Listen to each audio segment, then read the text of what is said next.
Hello, everybody, and welcome to Heartlight Vedic Astrology. Today's talk, I was going to discuss June solstice 2025 for, well, I guess, the northern hemisphere. That's summer solstice. For the southern hemisphere, it's winter solstice. This talk is from a Vedic astrology or Jyotish perspective, so ancient Indian astrology that's more than 5,000 years old. So this period from June solstice to December solstice is called Dakshinayana in Sanskrit. And so I'll be talking specifically about June solstice and that birth chart for that time, but I'll also be discussing about how the energies will be shifting, planetary energies will be shifting from June solstice to December solstice. So basically the next 6 months. All right, so let's go ahead here. Note beforehand, the information presented here is for educational purposes only and should not be considered medical, financial, professional, or life advice of any kind. If you are in need, please contact an appropriate professional for support, and you might take a minute or two to read the rest of this disclaimer. If you're new to the channel, just a few announcements and a bit of orientation. So, auto dubbing is now available on this channel in 8 different languages. You can see the languages listed here. Also, for those of you who are using this service, if you'd let me know how it is, I haven't gotten any feedback yet on whether it's actually helpful or not, or if it's a good auto dubbing, if it's pretty accurate or not. So I'd appreciate for those of you using that service to make some comments down below so I know how that's working out for you. Also, as far as teaching videos, I've got plenty of them. All of them are listed in my concepts playlist. They can be found there. And wherever you see a double asterisk in one of my talks, that means I have a teaching video on that subject if you'd like to learn more. My channel is all about playlists, so that different videos on different topics are easy to find. Excuse me. So, like this type of video today, this interpretation video, and it's a transit video essentially. It's in my planetary transits Gochara playlist. But there are other playlists like famous people, world places, historic events, and so on. Excuse me, sorry, my voice is trying to warm up early in the morning. For those of you who like to learn astrology by looking at different birth charts, especially famous birth charts of people, places, and moments in time, I would check out my birth chart archive list 2025 video, because that video lists all the different famous charts I've analyzed on the channel and the videos you can find them in. My last 3 teaching videos that I've posted, in case you've missed any, Parivartana, Kahala Yogas for Power, Leadership, and Wealth, What is Mundane Astrology, and then Sagittarius Constellation or Dani Rashi. And if you're new to all this and want to learn Vedic Astrology and want to know where to start, the videos I've listed at the bottom of the slide are videos that I think are foundational to get a good grounding and foundation to start learning Vedic Astrology. And, it'd also help you get more out of talks like this because it's mostly an interpretation talk. Okie doke. So let's take a look here. So what I'm going to do first is I'm going to look at the general energies for June solstice, and then the September equinox, and then December solstice. And we're going to look at how that progresses over the next 6 months. And then after I do this, I'm going to look at specifically get into details of the June solstice chart, including the amshas and subzodiacs, divisional charts, subdivisional charts, whatever you like to call them. All right, so let's take a look here on this slide for, again, basically the next 6 months. We have June solstice on the left, and we have September equinox in the middle, and then we have December solstice 2025 on the far right here. So what you'll notice first off is that all of these charts are oriented to having Aries or Mesha, the first constellation of the zodiac, in the first house. If you're not familiar, I use North Indian style charts in my work. These are North Indian style charts, and the way to start off with a chart like this is that the top diamond in the middle of each of these charts is called the rising sign, also known as the ascendant, also known as the first house, also known as the lagna in Sanskrit. And then to get to the other houses, 2 through 12, you count counterclockwise inclusively from the lagna. So then if you look at any of these charts and you look at the upper left, there's an upside down triangle. All of these charts have a little 2 in the bottom corner. And again, that 2 does not refer to the second house, even though it is the second house in all these charts. It refers to the second constellation of the zodiac, which is Taurus or Vrishabha in Sanskrit. Okay. So the reason why I've oriented all of these charts to Aries or Mesha is so that we can compare apples to apples and oranges to oranges. The other thing is that when you have Aries in the first house, you get what's called a natural zodiac. And a natural zodiac you can think of as like a kind of a birth chart for the whole world or all of humanity. So we're talking about essentially collective energy here. Okay. So I'm just going to talk about, like, again, how the planetary energies are shifting over the next 6 months, so we get an idea of, what potentially to, expect. Okay, so starting with the June solstice chart. So the actual time, this is not the orientation of this chart, but the actual time of the June solstice is June 20th, 2025. Excuse me, 22:41 p.m., and that's Eastern Daylight Time or New York time. That's the time zone I live in. Again, all of these are Aries, Meshi, or Mesha Lugna chart. And the day lord of this June solstice is Jupiter, which is combust, which is interesting, okay? Because Jupiter combust is considered to be an inauspicious time. The other thing is with this whole time period from June solstice to December solstice, that period is called Dakshinayana in Sanskrit, and it's considered to be a less auspicious time than the period of 6 months from December solstice to June solstice.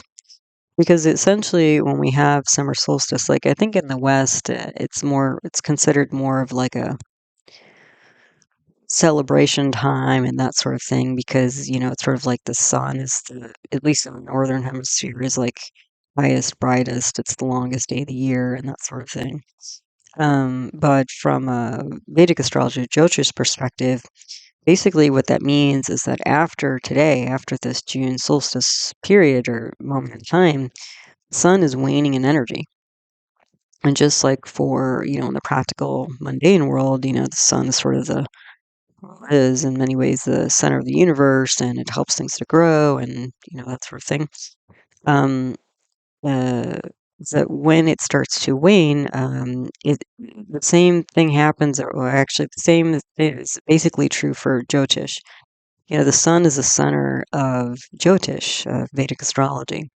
And a lot of planets, like whether they're considered to be strong or weak, depends on how much light they're shining from the sun. So when the sun starts to wane and get weaker, which is essentially this time, you can kind of think of December solstice as midnight and June solstice is midday. Okay, but the thing is, the midday, the high point of the sun, middle of the day, it means that the sun's going to get weaker from that point on. Okay. So both of those together, we're kind of starting off, unfortunately, with some inauspicious energy at this time.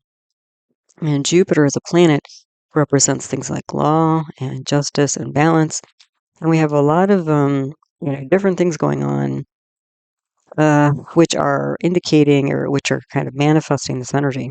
Okay, we've got a lot of tensions rising in the Middle East between Israel, Iraq, and now the United States may or may not get involved. It's all on the fence at this moment in time as I'm recording this. But other things as well, like even in the past week, it got pretty tense in the United States because people were protesting the Trump administration policies, especially regarding immigration. And so, like, was it Sunday? Was it Sunday? No, Saturday. This last Saturday, just almost a week ago. Um, there were, I think, about 2,000 protests across the country, and luckily, for the most part, it remained peaceful. But there was, as part of that, an assassination of a lawmaker in the state of Minnesota. She murdered her husband, and then another lawmaker, and I think his wife were shot. But as far as I know, they're still alive. So, there was still violence to be had, and again, things like that can indicate, especially when there are protests going on, can indicate, again, lack of law and order. And like last May of 2024, we had more protests going on in the United States regarding Middle Eastern politics, and a lot of students across the country were protesting and barricading themselves and vandalizing property and all this sort of thing. So last May was quite chaotic. Luckily, so far, um, again, it's still, I guess, at least, sort of keeping things together at the moment. Although it looks like, things might be heating up for different reasons, not because of Jupiter, but because Mars and K2 are getting closer together. And Mars and K2, they're in the same sign, and that's when a lot of this started blowing up, literally. But also Mars and K2, they will be crossing in about a month or so. And so the tensions might actually be rising for a while. So in any case, we're starting off with some difficult energy here. The other thing is that Jupiter, even though it's considered the natural benefic planet and the great benefic, it's in a negative house here. Okay. And you can see from this June solstice chart, actually there's 5 planets in negative houses. Okay, so usually when I see 4, 5, or more planets in negative houses in a chart, that's what I consider to be a Balarishta yoga. A Balarishta yoga is a planetary combination. It can indicate, like, if this was a person's chart, it can indicate somebody who has difficulty in childhood, and it's a very fragile beginning. And sometimes, like a child will have physical problems, medical problems, psychological problems, maybe all the above. And sometimes it's such a harsh combination that sometimes a child does not survive or don't live very long. They might, like, maybe pass away even in their early 20s, if not earlier. Okay, so again, we've got a Kambas Jupiter. We have a Balarishta yoga here. The other thing we have in this chart is we have a Sadhisati. Okay, so for those of you who are not familiar, um, every time you see Saturn, which is a planet representing obstacles, delays, chronic problems, anxiety, doubt, frustration, skepticism, can be death as well. When you see Saturn in the sign before, of, or after the moon, in any of those 3 spots, any of those 3 houses, that's a 7.5 year period because Saturn takes about 2.5 years to go through a sign. So 3 times 2.5 is 7.5. So that 7.5 year period is often feared by people. It's usually a tough time. Not that, not that it's all bad necessarily. Like I know when I went through my last Sadhisati, that's when I really got into Jyotish, actually. So, um, which I consider to be a good thing. But uh, usually the common thing, so it's not all negative. There can be, there's usually a lot of important changes. And one of the important changes is that there's a lack of an important support system, long-term support system. So sometimes, like, people generally, depending on how long they live, sadhisati will occur 2, maybe 3 times in their life. And so sometimes what people experience is, like, the first sadhisati, they might lose like grandparents. And then the second one, they might lose parents. And then the third one, they might lose their own health or self, if they pass on, if they live that long. Because again, sadhisati only comes around every 29 years in somebody's life, because that's how long it takes Saturn to go around the whole zodiac. Okay, so so again, even without getting into the details of the chart, already we're picking up some challenging energy just starting off here in June solstice. Okay, so the dasha period, or the planetary period for the June solstice, is Mercury, Mars, Ketu, and Moon. Okay, so already from that we're getting some energy. Mercury and Moon are the 2 mind planets. Mercury is the planet of the logical, analytical mind, and Moon is the intuitive or emotional mind. Okay, and then Mars and Ketu, and I mentioned they're in the same house now. You can see they're in the 5th house of this June solstice chart. Mars and K2. Mars is a rebellious planet. It's an active planet. It's a fiery planet. It can be anger, irritation. It can be violence when it's out of balance. Um, it's an erratic planet. It doesn't really follow what the other, the kind of normal progression that other planets do. So for that reason, it's considered kind of rebellious or erratic. It's an innovator. It's a pioneer, but it's again, you can't always tell what's coming from Mars. Okay. Now K2 is like Mars, but even more so, more erratic, more, I think, how would I say, like potentially combustible, also like more unexpected because K2 is the south node of the moon. The north node of the moon is Rahu. So Rahu and Ketu, those two planets always kind of bring some hidden, unexpected, kind of bizarre energy. So especially when you get Mars and Ketu together, they can create this very explosive energy, literally. Okay, and that's what we're seeing. Like we're seeing like Israel bombed Iran, or Iran's bombing Israel. Israel bombed. What was it? The public news station live on air. Like it's getting messy, right? It's getting really intense and aggressive on both sides. So, whatever their primary reasons are, but the way they're handling it is through explosions, right? So, and the thing is that Mars is coming closer to K2, and K2 is retrograding towards Mars. So within about a month or so, Mars is going to cross K2, and that'll be like, a flashpoint essentially. So, yeah, and then the thing too is in this chart, Mars and K2 are in Leo or Simha, rashi constellation. And Leo is a fixed fire sign. So you have Mars, this fiery, erratic planet, with K2, which is even more so in this, sign or constellation of Leo. And fixed fire means like constant action. Okay, so this is like, there's no like sort of stopping this juggernaut here of all this action, like fiery, intense, erratic action. Okay, and again, Mars is going to be in Leo for another month or so. So we've probably got more of this coming up. Okay. And the other thing is that Mercury and Moon, you can see of the 5 planets that I mentioned, negative houses, these two are in negative houses. Moon is with Saturn. So again, that's causing that sati or loss of a long term significant support system. And then Mercury is with this combust Jupiter and also Sun.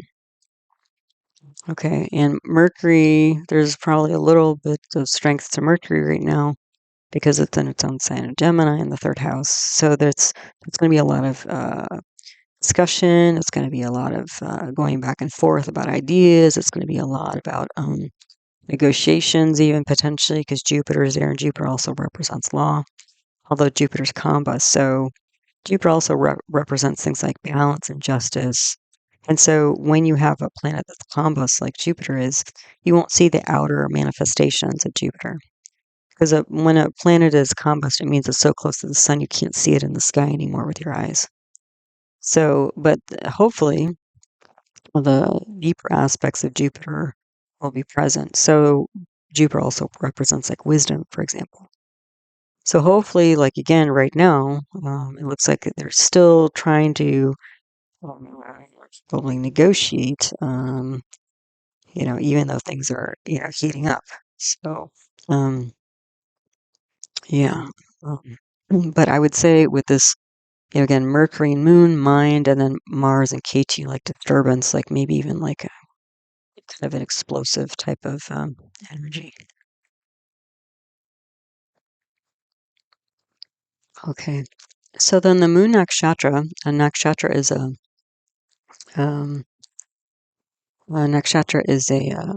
lunar mansion. That's another name for it. There are about 27 lunar mansions or nakshatras. Each one has a different, symbology and then also symbolism or also, energies associated with them. So Revati is, the very last nakshatra. And you could see, I think you can see it's kind of small here, but yeah, you can see that Moon is in the last few degrees of Pisces here. Okay, so, and Moon moves very fast. So actually, within the next 24 hours of June solstice, Moon will cross into Aries. Okay, and so this point that Moon is about to cross, the transition point from Pisces to Aries, that's what we call a Sunday point or a joint. Sunday means joint. Anytime a planet is within about a degree, in the first or last degree of a sign, it causes instability of that planet because each constellation has a different element associated with like fire, water, earth, that sort of thing. But then 3 of these 12 Sunday points in the chart are also called Gandanta.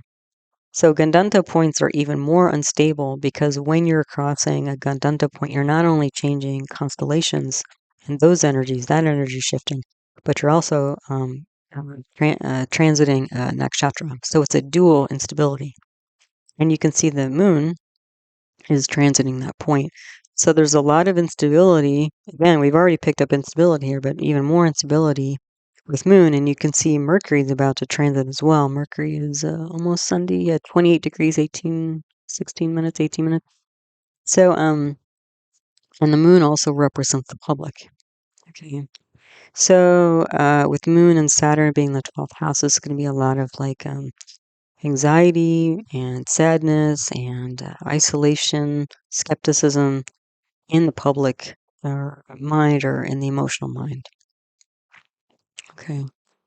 So, and then Moon Nakshatra is in Revati specifically. Revati has this energy of like endings because it's the very last nakshatra of the whole zodiac. There's also this traveling energy.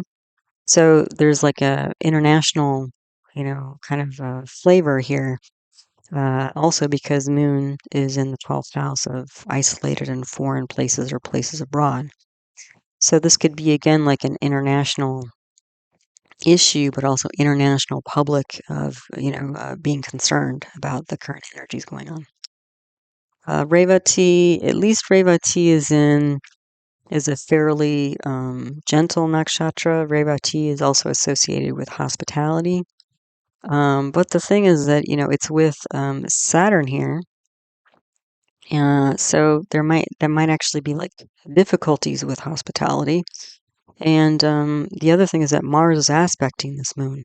And Mars, as I've mentioned already, it's like very erratic and fiery, and it's like the volcano that's about to erupt, showing signs of erupting even.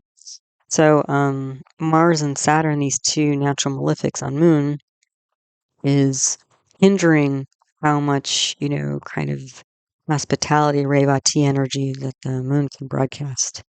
Okay, but again, within a few hours of this time, Moon is going to shift into Aries, but again, it's still Mars is going to be involved because Mars is the ruler of Aries, and so Moon will be shifting into Ashwini nakshatra, which is kind of has this rescuing energy to it, and Aries is like a movable fire sign, so a lot of action. Um, so you know. Uh, there's going to be a lot of action going on, in the general uh, kind of environment, but also a public environment. And then also when Moon shifts into Aries, you're going to have Moon and Venus in Aries, and those are the two emotional planets. So things might be like with Mercury in its own sign of Gemini, people might be trying to like kind of figure out what's going on and trying to be rational and kind of, you know, keep a little bit of mental distance or objectivity. But then when Moon shifts into Venus and shifts into Aries with Venus, it's going to be a very emotional time. So, yeah. So then the Sun nakshatra at this time is of June solstice is Mrigashirsha. Mrigashirsha is symbolized by a deer's head, so it's kind of this energy, like a lot of a lot of different places in the world when stories, literature is written about like deer, you know, wandering through the forest. It's that kind of energy. It's considered to be the seeking nakshatra. So what are we seeking here? Well, the sun is in the seeking energy. Sun is represented by head of state, so like president or the king. And so it looks like there's some effort here to be to find some objective and fair um, uh, decisions and conversations by heads of state. And so actually we just had the G7 at least meet, although President Trump left early to, I think, try to see what needed to be done or could be done about the situation in the Middle East. So there's some seeking here of, you know, leadership, essentially, objective leadership, at least at this moment. But again, with Moon shifting into Venus, not into Venus, but into Aries with Venus, and then Mercury leaving Gemini within a couple days, day or two of the June solstice, things are going to get more emotional, less objective, which may not be great. Because again, Mars and K2 are getting closer together. Yeah.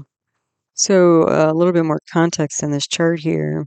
Again, the Balarisha Yoga I talked about. So very fragile beginning, fragile time. Sati Satya mentioned loss of a major support system. The other thing about Mars, not only is Mars with K2 in the same sign of Leo, but Mars is in a star of K2. That means that this Mars is very like not only conjoined with K2, but in the star. I mean, this Mars is just swimming in K2 energy, which again is very erratic, even more erratic than Mars.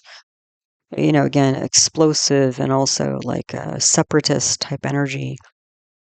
Yeah, and luckily, Venus is, at the top. Venus is a natural benefic. It is also swimming in this Martian energy because it's in Aries, and Aries is ruled by Mars. And again, Mars is swimming in the sea of Ketu. Okay. So there's still underpinnings with this Venus, because Venus is a planet representing like social grace and diplomacy and, romance and the finer things of life and all those sort of nice goodies. But you can see that there's like, again, the underpinnings of Venus at this time are, this explosive energy coming from Mars and Ketu in the fifth house. Okay. But also at this time, Venus is in a nakshatra Bharani. Bharani is symbolized by a womb. So there's this like energy of cycles, but also like birthing something. And since it's a Venus, we could see potentially like the emergence of practical leadership here, because Venus is the practical worldly advisor. Jupiter, the one that's combust, is the more spiritual advisor. Okay. So, and luckily in Bharani is the star of Bharani is Venus. So Venus is in its own star. So that means Venus is a little bit stronger at this moment. So that might be kind of holding things together before they really like, boil over even more than they already are. Okay. So, but the thing is, this Venus is still has this chaotic Mars Ketu energy. Okay. It's swimming in that sea still. So even this Venus, it's strong, it's in its own star, but still, it's still broadcasting this Mars and Mars slash K2 energy.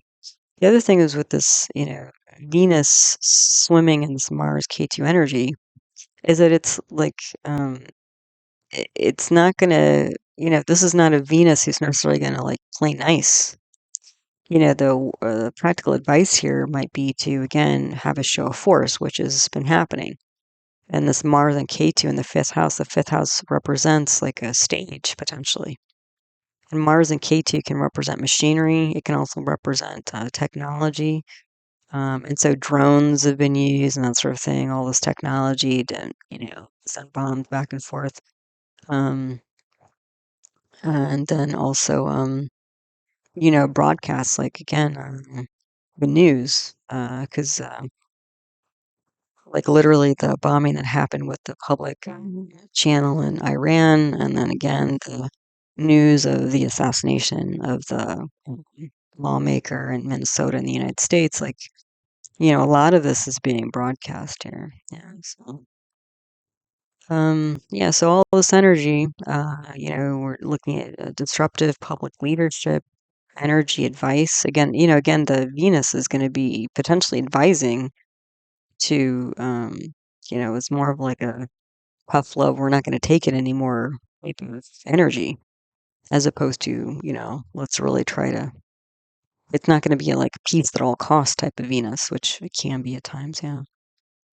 Um, but again, at least it looks like there's some attempts at negotiation currently. So negotiating rules with leadership, that's the Sun, Jupiter, Venus, Sun, Jupiter, Mercury, and Gemini. But again, loss of long-term support. So, whatever's going on here, it's almost like a, no going back, once we head in this direction. So, it's a pretty heavy energy, frankly, starting off with the June solstice. So let's see September equinox, how things might shift by then. And you can see like Saturn, Rahu, Ketu, and Jupiter recently changed signs in the last, since March, so was it 3 months or so. So I didn't add those arrows in unless they seemed really relevant, but you can see that uh, some of this faster moving planets have shifted. Okay, so that's where the arrows, you can see the arrows have shifted here. So the September equinox, the actual time of it is going to be September 22nd, 2025, 14:19 p.m. Eastern Daylight Time. That's again New York time. And again, this is an Aries or Mesha Lugna chart. So the day lord of the equinox is going to be the moon. So again, mind, emotions, public. We've been talking about the moon. Then the dasha period. So moon, Mercury. So we still got the mind planets going on here. Rahu is similar to Ketu. It's like this hidden, unexpected energy, but Rahu is more of an ambition to it, or more of a drive. Okay, and you can see Rahu is in the 11th house of clubs, groups, and society, and also income as well. Okay. The other thing is that we're picking up Venus energy. So instead of, so we've got the 2 mind planets and we've got the 2 emotional planets. Moon Mercury for mind and Moon Venus for emotions. So Rahu can be like an ambition or unusual mindset or emotional pattern, that sort of thing. Okay. And the other thing about this equinox, September equinox, is the day before, if you look closely, you'll see that the sun has recently passed K2 by the time September equinox rolls around. Sun is within 10 degrees of K2. Okay. So when we get the sun, and moon, within usually 9 degrees of Rahu Ketu, that means we're looking at an eclipse. And so literally the day before this, there will be a solar eclipse going on. Okay. And any kind of eclipse, lunar or solar eclipses, they always bring hidden unexpected energy. Okay. So there's even more of this hidden unexpected energy going on. Okay. And the other thing is that since K2 is in Leo and Sun is in, was it Virgo here, this eclipse that's happening, and we're going to have 2 eclipses, but the closest one to the equinox is a solar eclipse. It's the second one of the month. So we have a lunar eclipse 2 weeks before this. That means that this unexpected energy is going to happen sort of in a dual way, because we're getting that eclipse energy both in Leo and then the opposite sign, Aquarius. And then since Sun is in Virgo, we're going to have it in Virgo and Pisces. So it's like this eclipse is bridging or spanning 2 different signs. So there's going to be a larger sort of arc, you could say, sphere of influence in terms of where the eclipse, plays itself out, the energies of that. Okay. So how do these things change? Well, Mercury is in its own sign, but now it's in Virgo. So now instead of like sorting through ideas like it was in Gemini, now it's like sorting through practical matters. The other thing is Mercury in the 3rd house. The 3rd house represents siblings and neighbors. Okay, and non-oral communication. The 6th house where Mercury's in, and again, it's protecting. Mercury in its own sign will give some protection. The 6th house represents enemies, routines, acute issues, acute problems. Okay, and let's see. Yeah, and you can see again, Mercury and Moon are still in negative houses here. Now they're in the 6th house. Okay. Sun is still in a negative house. Jupiter's still in a negative house. Saturn's still in a negative house. So what has changed? So the 5 planets that were in negative houses in June solstice are still in negative houses by the time September rolls around. Okay. Jupiter is a little bit different because it will not be combust, which should be helpful. But in the first chart, in the June solstice chart, Jupiter was an Ardra nakshatra. Ardra nakshatra is symbolized by a storm cloud. So we're talking like thunder and lightning and, lightning striking and all of this sort of thing. I mean, just sudden, transformation. And literally even like electricity. And Jupiter also represents the sky. So like, all these I don't know, the videos I've been seeing online of like the bombs dropping and so like there's like, it's almost like a fireworks show or something like that. Um so yeah, so Jupiter's moving out of Ardra by then. It'll still be in a, sharp nakshatra because it'll be in Punarvasu. Punarvasu is symbolized by a quiver of arrows. So again, an arrow is a weapon and it also has a sharp point. So there's still some energy, not, again, and there's also the cycling energy, like the arrows that come off your back, you string them up, you send them out, and you grab them and put them back. And, that's sort of the cycling energy. But again, it's usually not as sort of traumatic as Ardra. Ardra can also bring to mind like, or is related to symbolic of psychology, um, as well as sadness. Yeah, um, so again, it's like even though some things have changed, in some ways it's just sort of different variations of the same energies. Um, yeah, and then the thing is, Venus again in the June solstice chart was swimming in this energy of Mars, and at the June solstice time, it was in Bharani, so it was in a star of Venus, its own star, that made it strong. But in the September equinox chart, now instead of having Mars swimming in this K2 energy, you have Venus swimming in this K2 energy because Venus is in Magha nakshatra and Magha is ruled by K2. So Venus is in K2 star and is with K2 in the 5th house.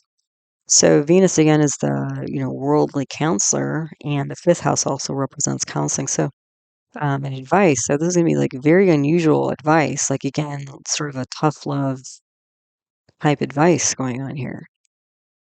Okay. And you're still getting a fairly aggressive energy. Mars and Ketu aren't in the same sign, but Mars is in the 7th house, aspecting its own sign in the Lugna. So you're going to have a very strong Lugna here, and Mars in its own sign. That's going to be like, just action after action going on here. Yeah. Just nonstop action. So what else do we know about the equinox? So the moon nakshatra. Okay, so let's just finish up the dashap here. So the planetary period: Moon, Mercury, Rahu, Venus. Unusual mind, unusual thoughts, unusual advice, unusual emotions. Like there's some ambition here because Venus will be again not only in the 5th house but aspecting the 11th house where Rahu is. So there's some, again, attempt um, to maybe smooth things over. To what extent that's actually possible, I would say is hard to say. Okay, but there's some attempt to, uh, get things under control. And literally, Moon is in the nakshatra of Hasta.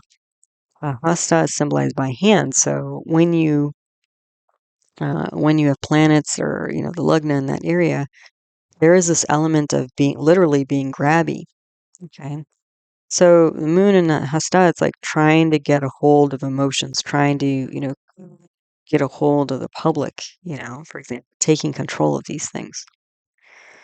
Then the sun nakshatra during the equinox is in Uttra Falguni. So that can bring in enjoyment, but also like enjoyment with some sort of purpose specifically. So not just complete, hedonism and um, yeah. But the thing is, you can see Sun being in Virgo with Mercury. Basically, Mercury's dominating the Sun. So there is, and Moon is there in Hasta, and I think Mercury might also be in Hasta at that time. Let me see, three. Yeah, Mercury. So Mercury and Moon are both in Hasta. So there's some attempt to gain control of the mind, logical mind and emotional mind here.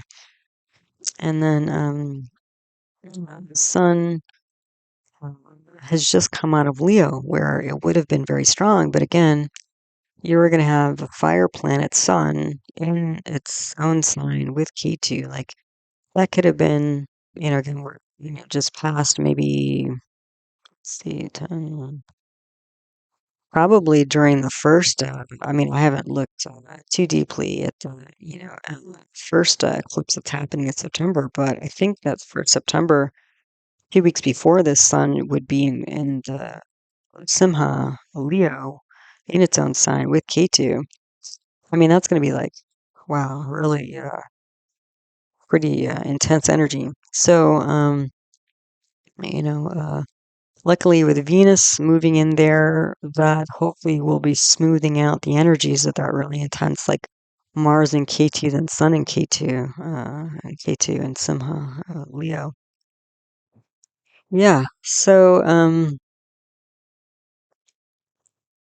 yeah, still intense, but kind of in a different way. It looks like by the time September rolls around, there's more attempt to actually gain physical control over things. Because Virgo, whereas Gemini is a dual air sign, Virgo is a dual earth sign. So rather than trying to gain control of ideas and speech, um, which is what we're seeing in June solstice, trying to keep a lid on this thing from really blowing way out. Looks like there's some more tangible, practical things being done to maybe gain control here.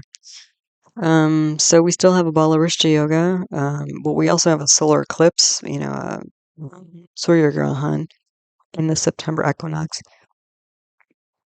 Venus is in the star of K2, so again, projecting more of this K2 energy, and we'll see that like throughout. We'll see. We haven't even gotten to the December solstice yet, but you'll see it there as well. Mars is also, I believe, Mars is in its own sign. No, Mars may be in its own. I don't recall. Mars may be in its own star, where it is in the equinox, but if not, it's also, aspecting its own sign in the lugna, and that will bring some stability to the whole chart. Because in the first chart, right, Mars is with K2, and Mars is the ruler of the whole chart. And Mars is also in a fifth house, which is a Dharma stone, a house of duty. So that may also be like this fighting that's going on. It's like there's a sense of duty to it, of like protection and fighting. The second chart here, Mars in uh, seventh house, which is a Kamasthana, house of enjoyment. So that way might be why things are sort of leaning, at least maybe temporarily, towards trying to, keep this under wraps from blowing out too far and wide. But this Mars aspecting into Aries, that will make the lugna, the ascendant, stronger. Um, and that means that the whole chart will be stronger as opposed to this first chart here. But it's going to be still very fiery and very active because it's still Mars, in its own sign, and Aries is a movable fire sign. So it may be a lot of actions happening, but maybe not so much endurance. Um, like maybe a lot's going on, but maybe none of it's actually sticking, um, and turning out to be anything substantial. That's a possibility. So yeah, still a fragile beginning, explosive advice, unusual advice, if nothing else. Leadership, yeah, trying to gain control of leadership, organize, structure leadership. This could be a lot of aggressive action and speech because Mars aspecting the Lugna and the second house. Second house is oral communication. Um, then this, like, Sun, Mercury, Moon, Hasta, and Uttar Falguni in the sixth house. This is like trying to take control of schedule and enemies, mind and emotions, like trying to create, some order out of the chaos. And then the December solstice here is going to be 21st December, 10:03 a.m. Eastern Standard Time, New York time. Again, that's the actual date, but I've oriented it towards Aries and or Mesha and the ascendant or Lugna again, just so we can compare these charts. So again, Rahu, Saturn, Jupiter, and Ketu, for the most part, really won't be moving much. You can see Jupiter, it's retrograde in December, so it kind of dipped into Cancer and is back in Gemini. Saturn also retrograded. You could see it retrograded around September, in September. And Saturn's in Sunday at the end of the year. So, Saturn's unstable, and you can see Jupiter is just getting out of Sunday here. And the slow moving planets kind of create stability for a chart, uh, rather than zipping around like Mercury and Moon and stuff like that. So, and Saturn and Jupiter represent things like structure and law.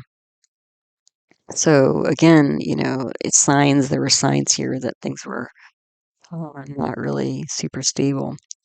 So, but they're basically those four planets. Sort of, I don't know, they're sort of teetering a bit, but not really moving into new dramatic spaces, which may be good or bad depending on your perspective. But what you can see that's different here is that all these planets, which were basically in the third house, in 6 months, they're going to be in the ninth house now. Okay. So, what do we have here? Hold on just one second.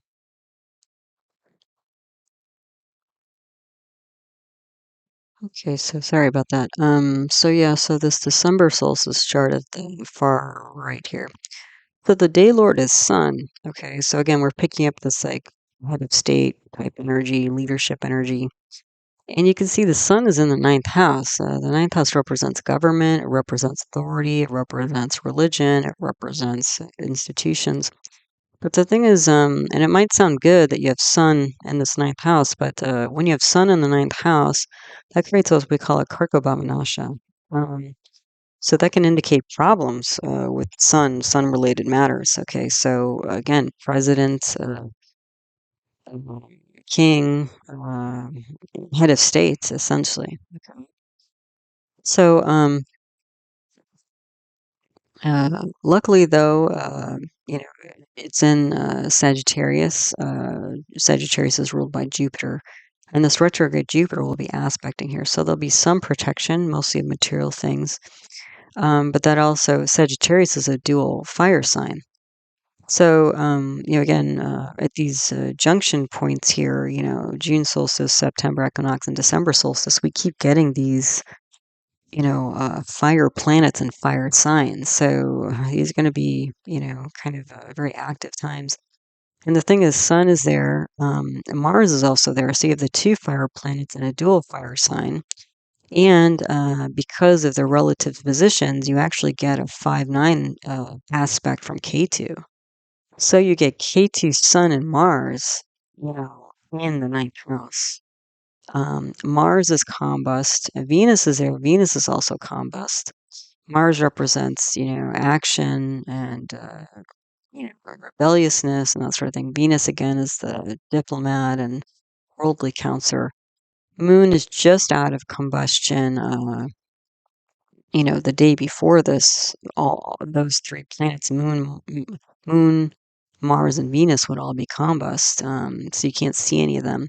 And those planets are lords of the Lugna second house of family, fourth house of home, seventh house of spouse like partnerships, business partnerships, um, and then the eighth house of like deep psychology and other people's money. So, all that stuff is not really on view in the external world. Okay. And the other thing is, besides K2, I mean, Jupiter is aspecting this ninth house, K2 is aspecting this ninth house, Saturn's aspecting this ninth house. So basically, the only two planets not involved in this ninth house are Rahu and Mercury. This kind of energy is very similar to what we experienced in March of this year, where we had, I think it's 7 or 8 planets in one house, and they all happen to be in Pisces. Okay. So with all these planets, in or aspecting their energy into the ninth house, and even just the 4 planets there, that on its own is called a pravraja yoga. That's a life focus yoga.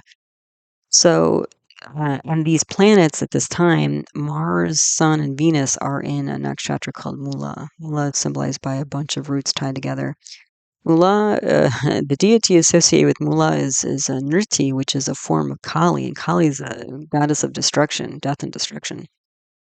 So with Mula, I always think of like seeds being planted. Um, so yeah, I mean, because like when you plant seeds, you're essentially like you're putting them in the ground, like those roots, below ground, and then you can give some water and sunlight or whatever. But most seeds don't make it to the surface. Some of them will, if they're robust seeds and the conditions are right or whatever, that the seed will fight its way through the soil and make it to the surface and grow into something like a rose bush or lemon tree or whatever it's going to become. Um, and so when you have Mars and Sun and Venus in Mula and Mars and Venus are combusts, and Moon was just so essentially I'm thinking like in my mind it's like Moon, Mars, Venus all combust with Sun aspected by K2, which you can't see, in Jupiter. I mean, this is a very chaotic government situation. And in fact, it may be government turnover, planting new seeds of some sort of authority. And it might be multiple because, again, it's in a dual sign, dual fire sign, and a lot of action going on here. So it might be more than um,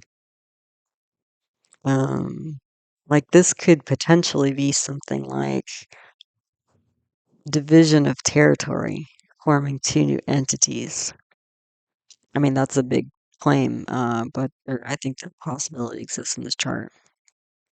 So when we had all these planets, ganging up, kind of piling up in Pisces in March, that was happening in Pisces. That was happening in the 12th house, natural 12th house, which is all about losses, expenditures, but also international trade.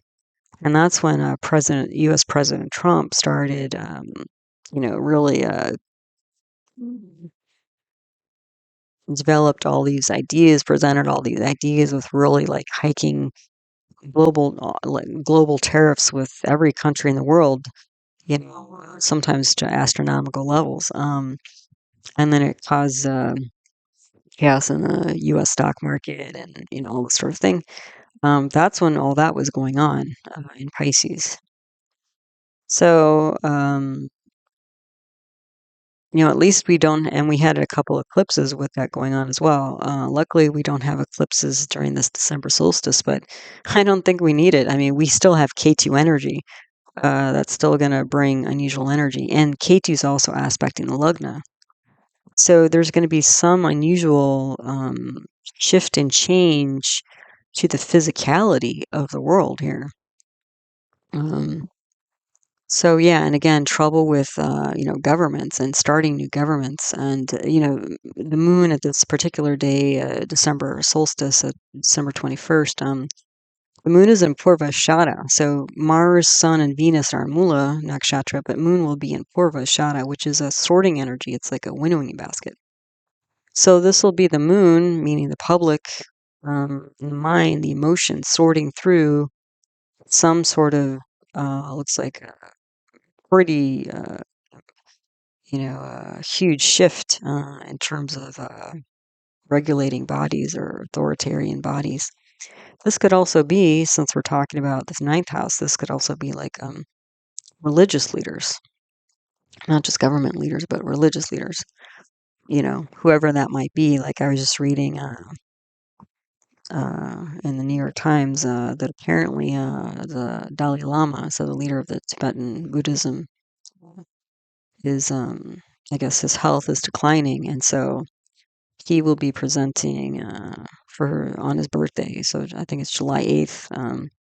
Some plan of succession, because the traditional plan of succession for that religion is that it's once the leader dies, passes on, then the search begins for the reincarnation, I guess, of their spirit or something like that. And that process, like when the current Dalai Lama was chosen, he was found like a couple years after the previous Lama had died. And then, he was only, he was a youngster, a toddler or something. So, he had to train in that tradition, and that can take decades, if you choose a newborn or a toddler or something like that. So I guess he is innovating that tradition.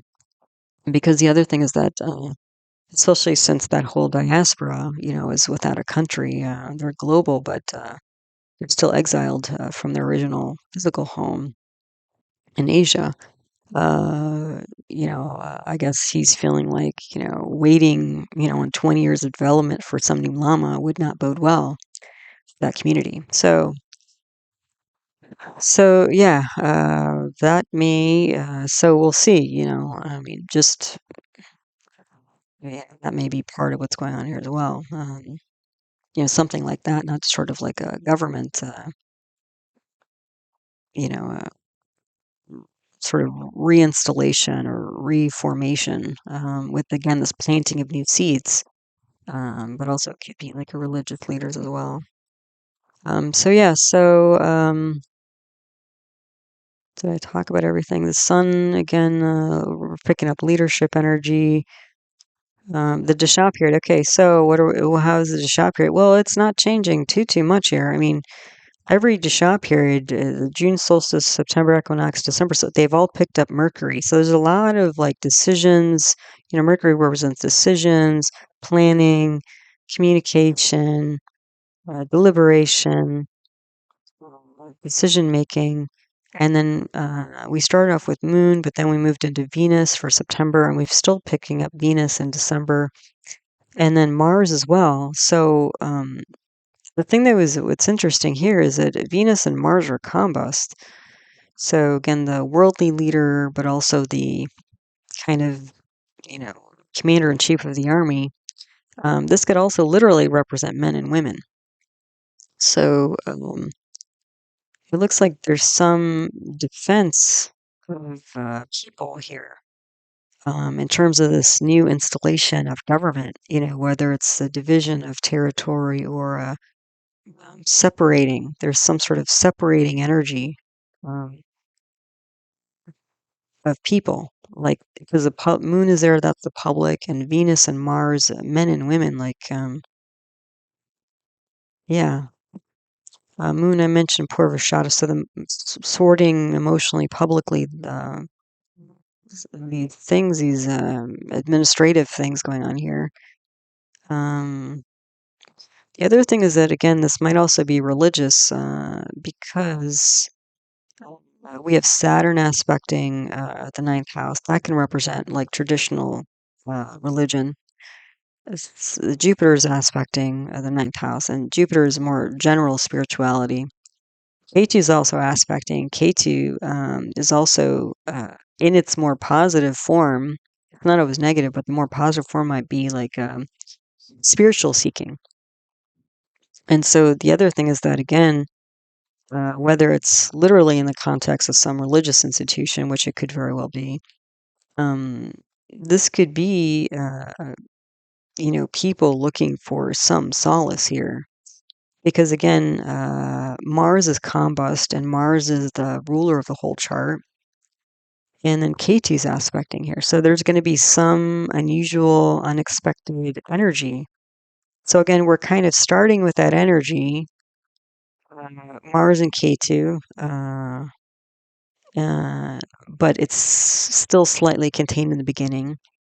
It looks like there's some attempt to gain control, but then it looks like it's slipping again towards the December time. Yeah, but again, luckily, let's see, Mars is past Sun.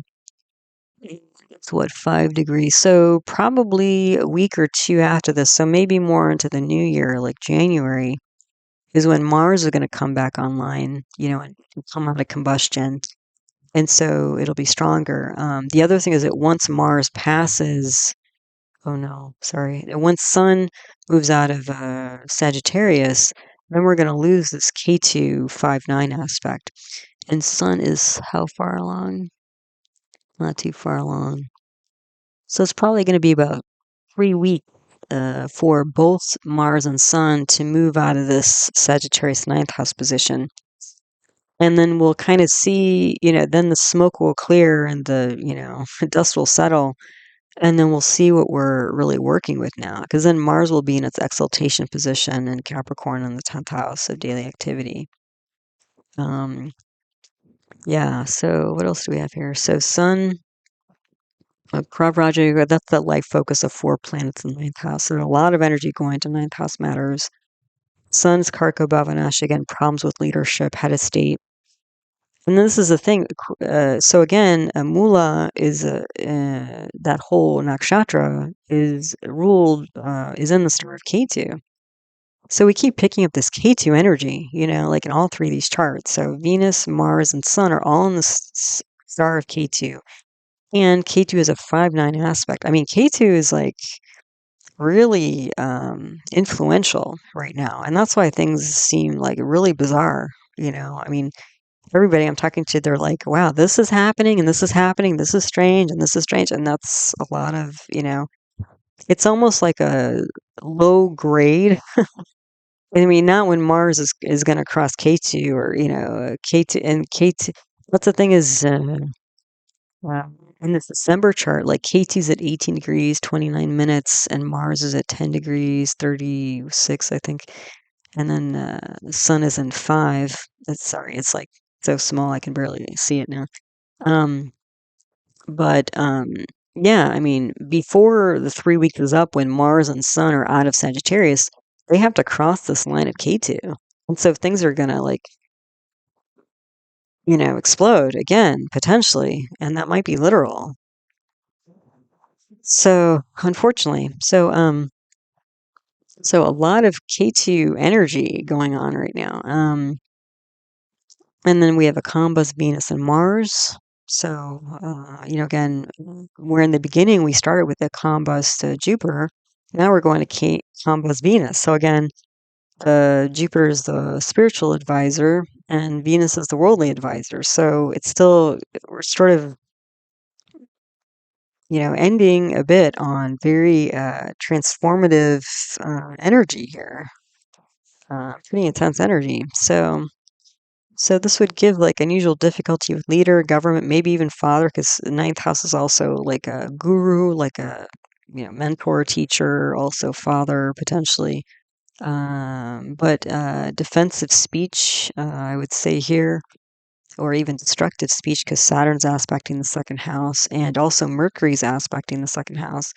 Mercury is in Jyeshtha nakshatra. Jyeshtha at this time of December solstice. Jyeshtha is symbolized by a talisman. So this could, Mercury represents speech. So, and Saturn is going to be in, at that point, Purva Bhadrapada. Purva Bhadrapada is symbolized by the front legs of a funeral pyre. So Saturn, the planet of destruction and death and chronic illness and stuff like that, is on the funeral pyre. So flames and ashes and things turning to dust. And that Saturn's aspecting the second house of communication. And Mercury and Jyeshtha, again, this is very defensive speech about losses here, because Saturn's in the 12th house of loss and expenditures. And Saturn's a planet representing, is a bhumikaraka, so it's a planet representing property and land. So again, it looked like it looks like there might be a division, like a division of land of some kind here. So, and then all these planets in the ninth house are aspecting the third house, which is sort of what we started with in June. But now we've got, like in June, at least it was Sun with Jupiter and Mercury, so there was a lot of ideas churning here. But, it's going to be more intense in December because now we have Moon and Venus. It's going to be more emotional. And we have all the fire planets. We have Mars, KT, Sun. This is going to be a lot more rigorous and chaotic and, potentially explosive, maybe even violent, unfortunately.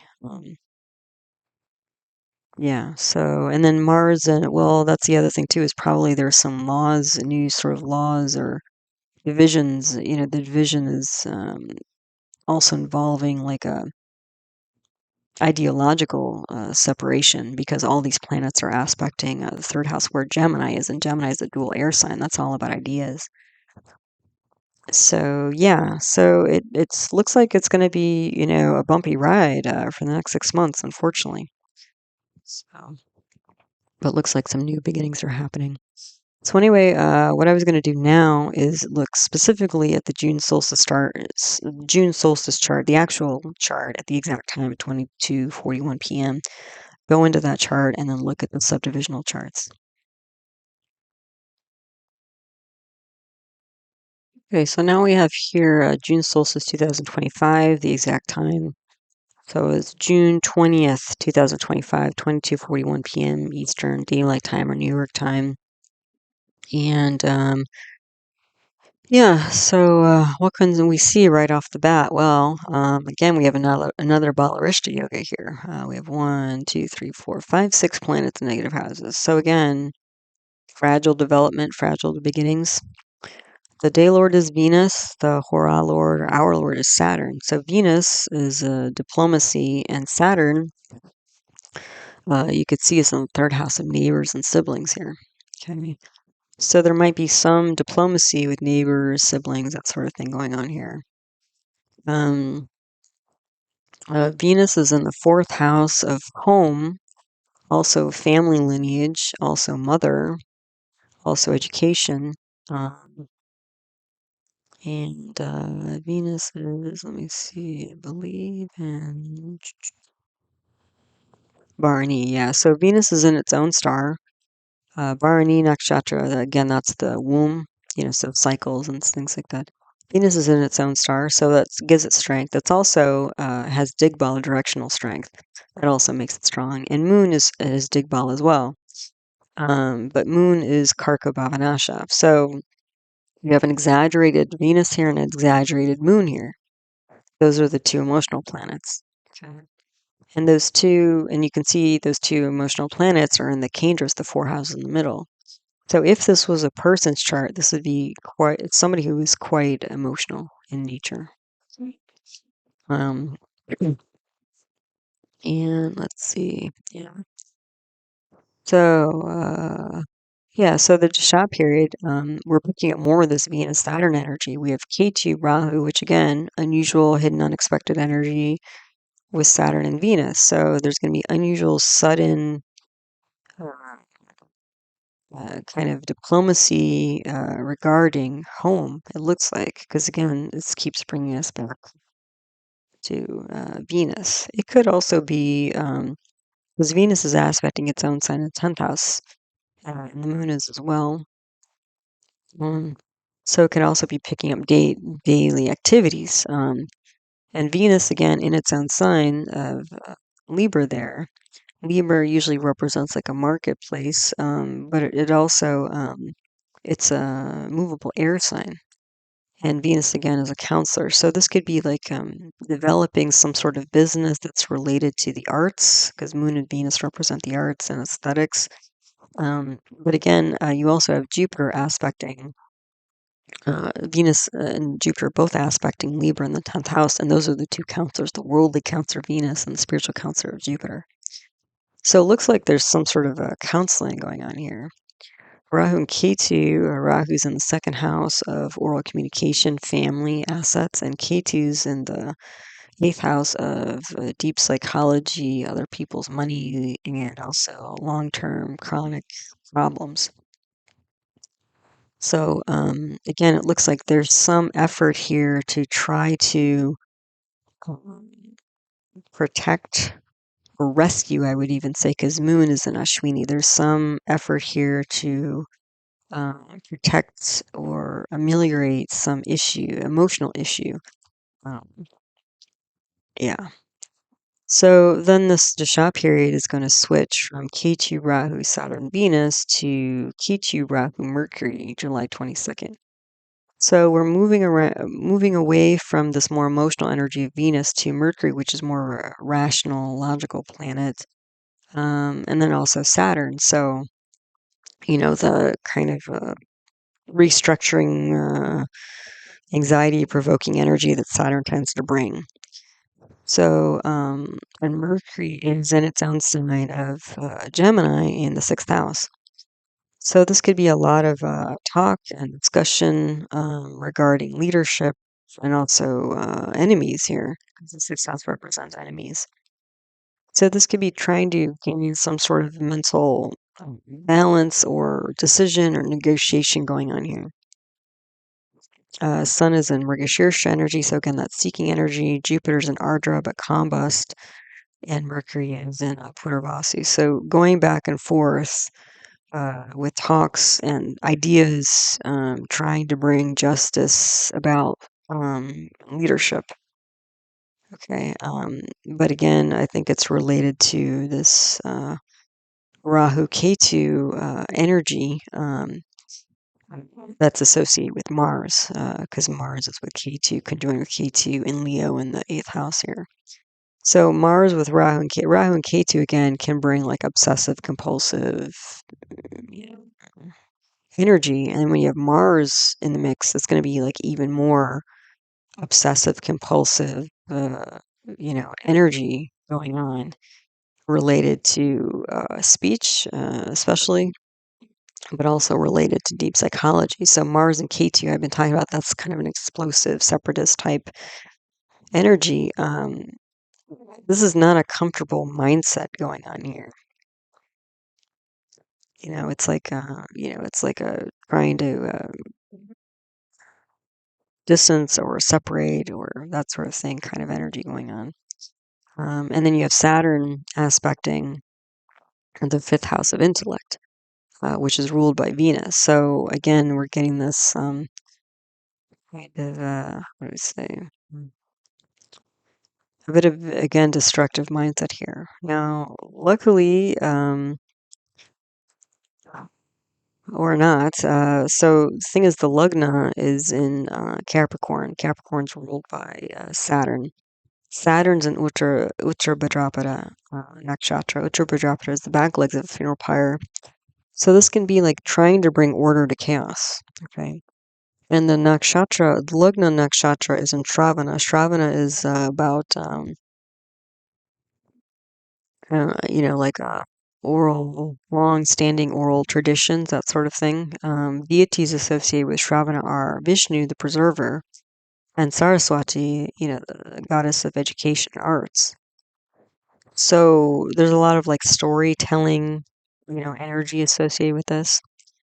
The thing though is that Saturn is in this Uttar Bhadrapada energy, so this could be like an ending to oral traditions. Okay. Um, Potentially. So it's like a ending to the preservation of a lineage. And that's kind of what we're seeing at here, because the fourth house, we have Moon and Venus. There's a lot of emotional energy here.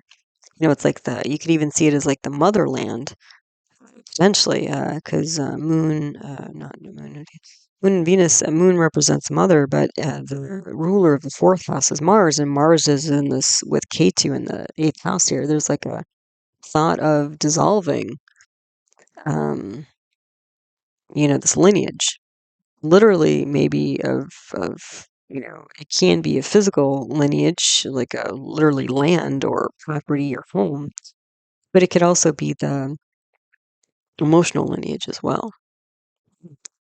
So, yeah, that's, so things are you know, so something long-standing, seems to be um, in flux, or at least on the table for discussion here. So the moon nakshatra, again, this chart is a few hours after the Aries rising chart that I presented on the previous slide. So you can see the moon, even within a few hours, has shifted from Pisces to Aries, and so it basically was Gandanta for a few hours, very unstable, and it's in Ashwini. Ashwini is symbolized by the Kumara twins, which are the celestial healers.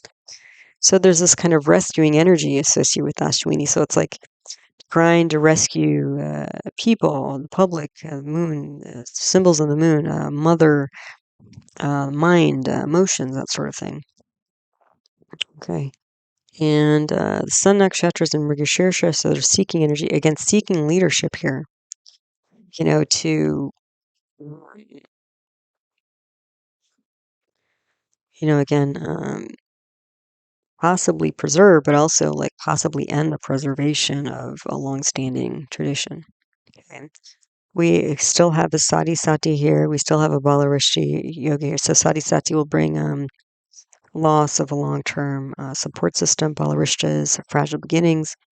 And again, we have Digbala, Venus and Moon. Venus in its own star, and then Moon is Gandanta, as well as Karko Bhavanasha. So there's a lot of strong mixed emotions here regarding home.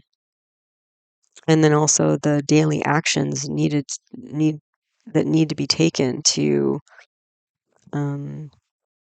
find some sort of balance and justice here. So the Lagna, again, is Capricorn or Makara in Sanskrit. It's a movable earth sign, so a lot of practical, tangible, things going on are available here. The Lagnatia is Saturn, which is because it's in its own star, not because it's in its own constellation. So it's a strong Saturn. It's also bhavam Saturn, meaning it's Saturn's the lord of the second house, and the second lord has gone 2 houses away to the third house. So that means there's going to be like one communication after another, one asset after another. It's involved in this process here. Third house where Saturn is sitting is a kamasthana, so it's a house of enjoyment. And it can be the end of enjoyment here. The other thing is the third house represents siblings and neighbors. So Saturn is there and Mars is aspecting there. So this could literally be like a division or separation of land with neighbors, such as what we currently have going on in the Middle East. So we're seeing it here. Mars is in Maga nakshatra, which is in the star of Ketu, and it's conjoined with Ketu. So again, Mars is swimming in this sea of Ketu-ness, bringing unusual, unexpected, explosive, separatist energy.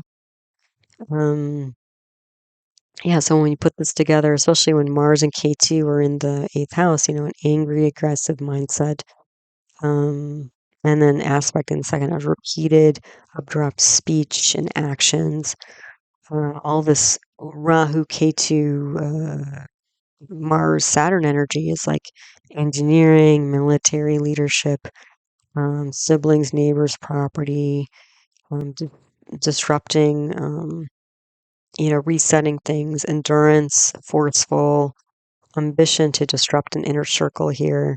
Like, I think that was part of the news, right? Is Israel bombed Iran and took out a lot of their military leaders, I believe. So, so the energy, so usually Shravana, again, is usually more of a, usually a desirable type of energy, but, it totally depends. Maybe enough of this Vishnu Saraswati energy will come through. But again, Saturn, being in the sign of a combust Jupiter, not the greatest. And then we have Mars aspecting there. Mars is just basically Mars is amplifying or projecting K2 energy.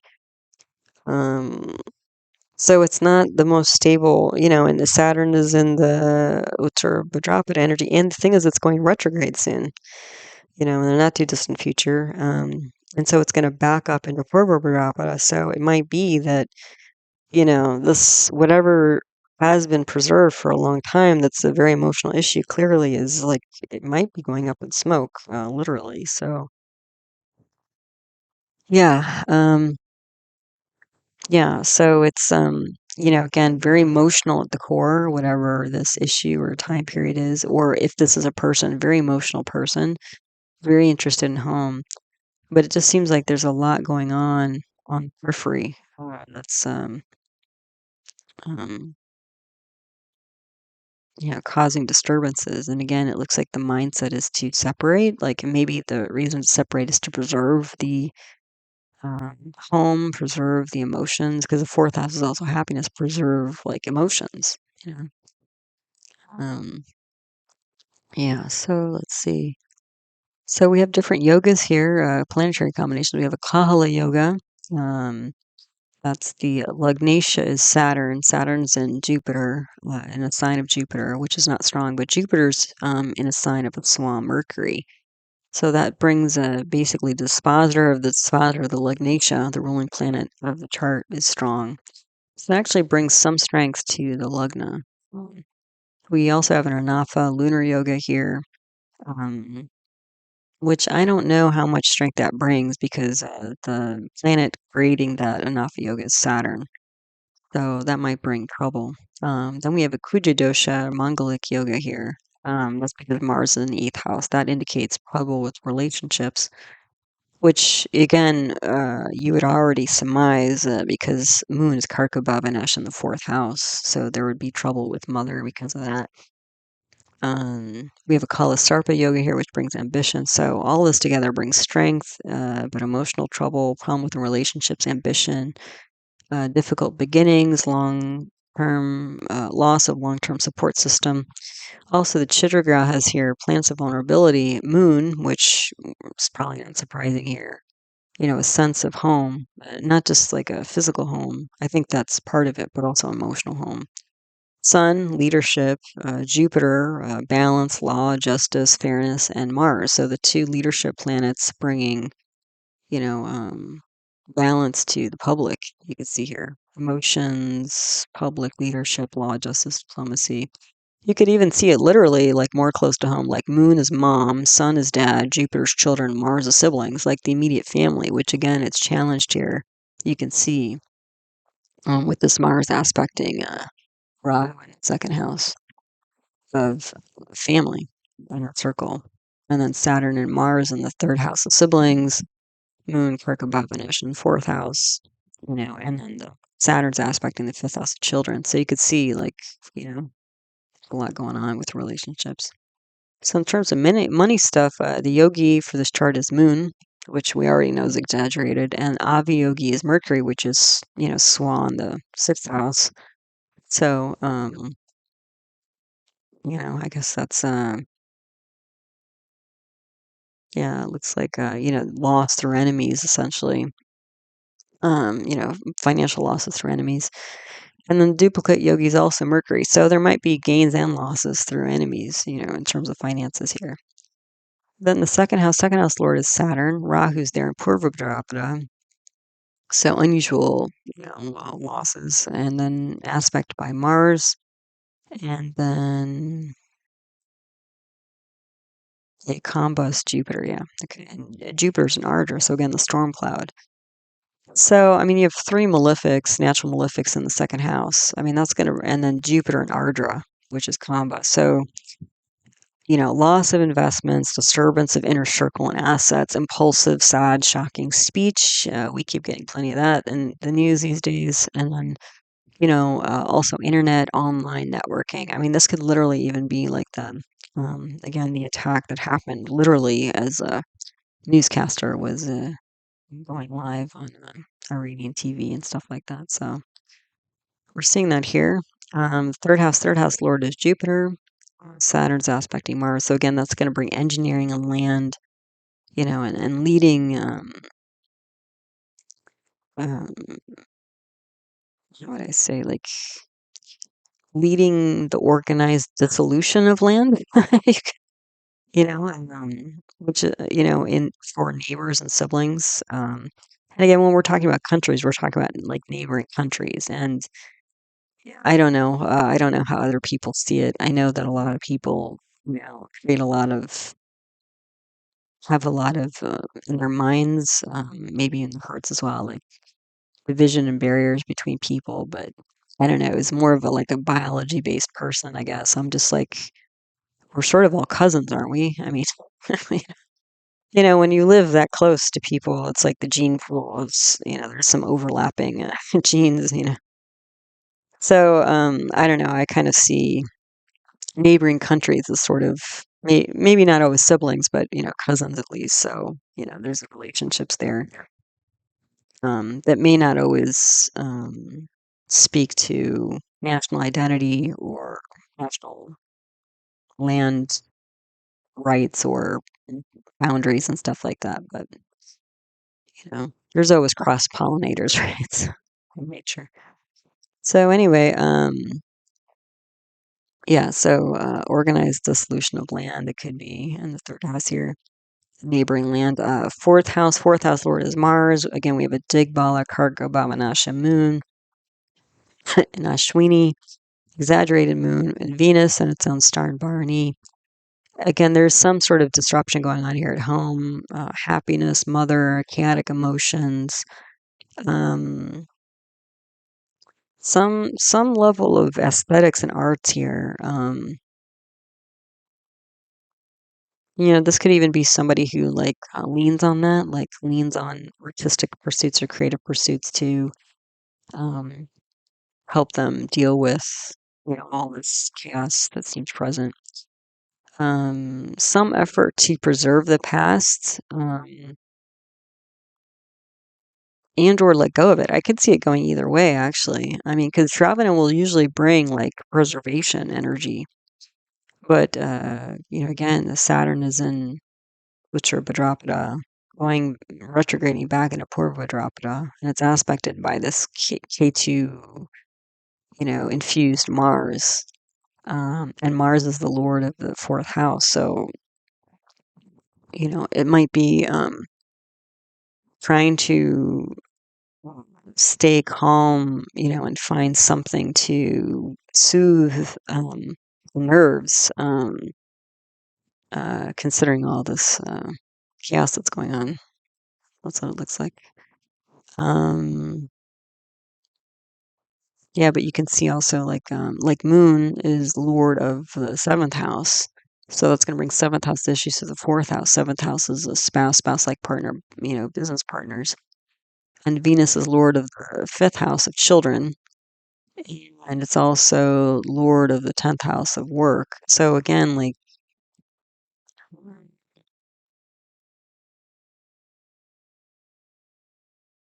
how would I say? I guess I would say like it's like trying to preserve an emotional home. Although the physical pieces, physical home might be in flux. Yeah, I guess that's how I'd say it. Yeah. So trying to, maintain some sense of order, despite the chaos.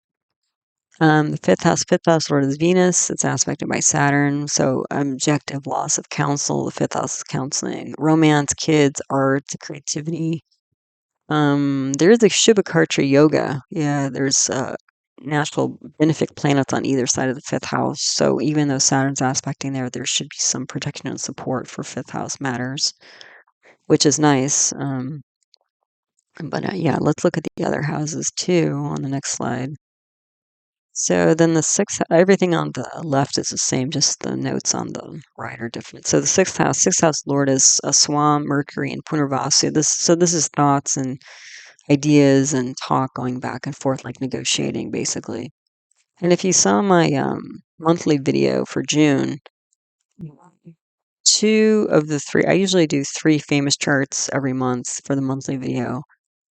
Two of them were about negotiating. One was for negotiating the beginning of the United Nations, and the other one was negotiation, the Treaty of Versailles, which was the end of World War One. So it had this kind of energy with like Sun, Jupiter, Mercury, and Gemini, all that negotiation stuff that was going on. So this could be like negotiating with enemies, literally, because it's in the sixth house of enemies. But trouble with boss and government, because the other thing is Sun is here, which represents government, boss, leader, and Mercury is the lord of the ninth house, which represents government, authority, leader. So that's all in the. This could be like leaders duking it out, which they are literally doing these days with all the politics, world politics going on. Trouble with boss, government, father, guru, shifting, sorting routines. That could be going on. Legal trouble, notice. The other thing is Jupiter in this chart is a pure temporal malefic. So I know Jupiter, people like to always talk about Jupiter as like, oh, it's the great benefic, and it is.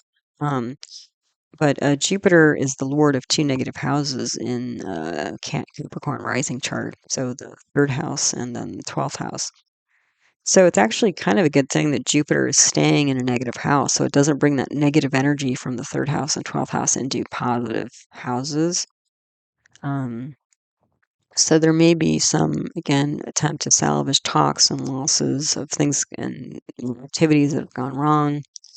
There's also some protection here by Mercury since it's own sign. The other thing is Sun is also pure temporal malefic, being the lord of the eighth house. So that's also kind of good, that Sun is also in a negative house.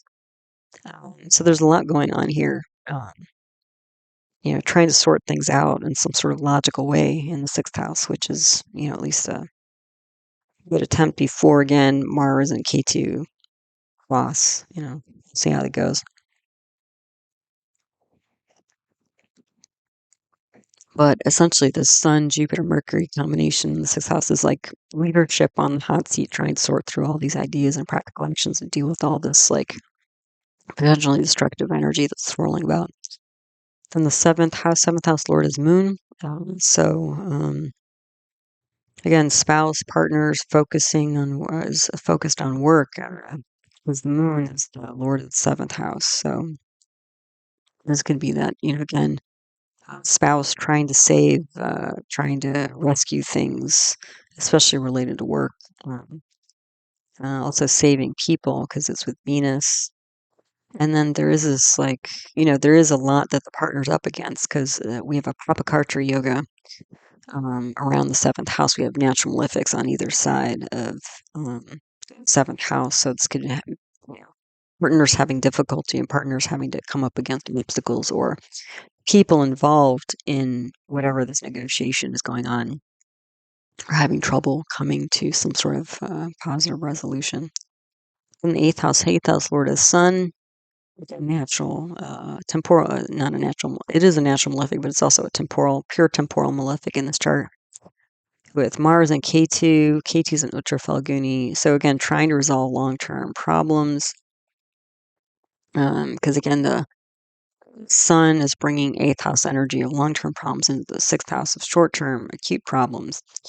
A distribution of other people the money, and alternating unstable mindset, impulsive, compulsive, obsessive, explosive moods and thoughts. I mean, like trigger happy, I guess you could say, kind of mindset going on here. The ninth lord is Mercury. It's aspected by Saturn. So again, problems, disruption, even dissolution potentially, or challenge at least to authority, structure, and order. 10th house lord is Venus. It aspects its own, plus Moon and Jupiter. So emotional, public advice, business of diplomacy. I mean, high level, practical advice attempted to be given here. Although again, Venus is swimming in this, Aries energy ruled by Mars, and Mars is swimming in Ketu. So the advice may not be the most straightforward or, again, congenial the way Venus is normally portrayed.